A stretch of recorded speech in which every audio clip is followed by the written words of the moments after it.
Hi everyone! Kamusta po kayo? It's been a while since our last live, so welcome po sa ating live.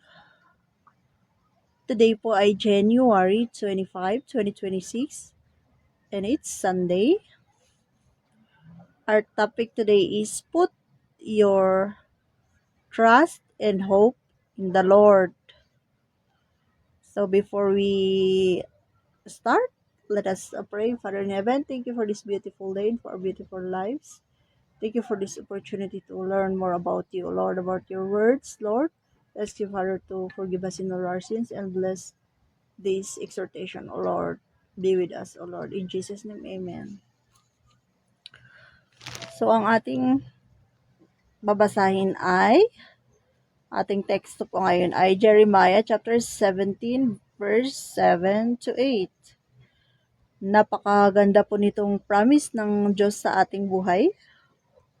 Verse 7, Blessed is the man that trusteth in the Lord and whose hope the Lord is. So blessed po, mapalad po ang tao na nagtitiwala sa Panginoong Jesus and whose hope the Lord is. So let us hope in the Lord. Let the Lord be our hope po. So mapalad po tayo kapag tayo ay nagtitiwala at ang pag-asa natin ay ang Diyos. Ito po yung consequence pag tayo ay nagtitiwala sa Diyos. Verse 8, For he shall be as tree planted by the waters, and that spreadeth out her roots by the river, and shall not see when heat cometh, but her leaf shall be green, and shall not be careful in the year of drought, neither shall cease from yielding fruit. So, inihalin tulad po tayong mga nagtitiwala sa Diyos, sa isang puno na nakatanim sa may katubigan o sa tabi ng tubig. Di po ba yung puno na inaitanim sa may tubig, it is healthy. Napaka po healthy po, hindi siya nawawala, hindi siya nag-dry kasi may tubig na. May tubig na po. Enough, sapat ang tubig. So, ang roots, ang ugat, ay na-spread sa river.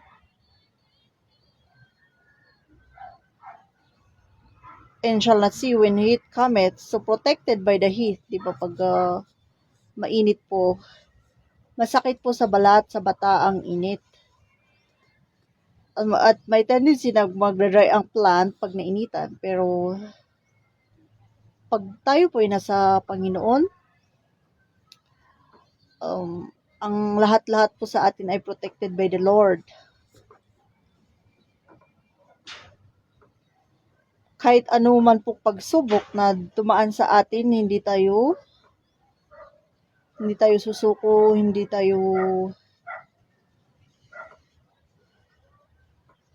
we are protected by the Lord.